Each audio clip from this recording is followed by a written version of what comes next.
नमस्कार जी। कहानियाँ यादों की में आपका स्वागत है।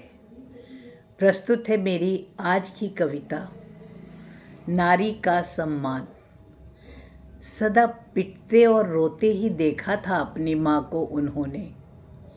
दो बेटियों की माँ दुनिया भर के ताने सहती थी, परंतु उसकी बेटियों को ऐसी यातना न सहनी पड़े, इस कारण वह उन्हें केवल पढ़ने को ही कहती रहती थी।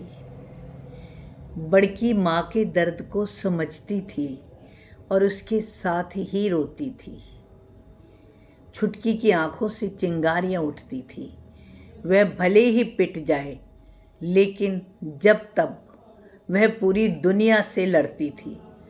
बड़े होने के साथ साथ अपनी माँ पर हुए अत्याचार को दोनों ने अपने अपने तरीके से ही जाना।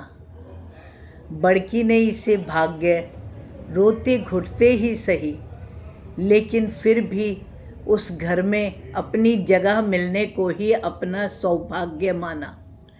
छुटकी सबसे लड़ने को तैयार एक दिन घर छोड़कर ही चली गई। पढ़ी लिखी तो वह थी ही, अपने पैरों पर भी खड़ी हो गई। मर्दों के बारे में उसके विचार में बहुत कड़वाहट थी। उसे लगता था वह केवल मर्दों से बदला लेने के लिए ही जन्मी थी।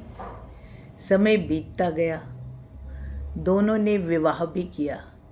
बड़की ने समझौता और छोटी ने बदला लिया। बड़की डर के कारण अपने घर को अपना न पाई।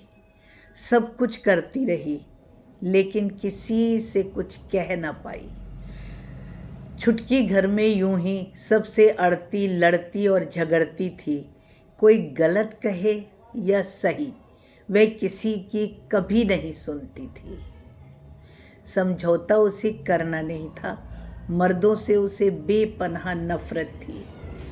जब तक वह सिर्फ और सिर्फ मनमानी ही करती थी। दोनों में से कोई भी अपने घर को बसा न पाई। बड़की को सबने पागल कहा और एक दिन घर से निकाल दिया। छुटकी ने सबसे अड़कर लड़कर झगड़कर स्वयं ही घर को त्याग दिया। क्या आपको समझ आता है कि यहाँ गलती किसकी थी? दोनों लड़कियाँ अपने घर में सहज व्यवहार नहीं कर पाई, इसमें भला कमी किसकी थी? बेशक कोई चलचित्र बनाओ, स्लोगन बनाओ या घर घर जाकर डोंडी पिटवाओ, इन सब से भला क्या होगा? नारी जागरण और बेटी बचाओ आंदोलन क्या तुम्हारी बातों से सफल होगा? यदि इन सब अभियानों को सफल बनाना ही चाहते हो, तो केवल बदलाव अपने विचारों और अपने घर में ही लाओ।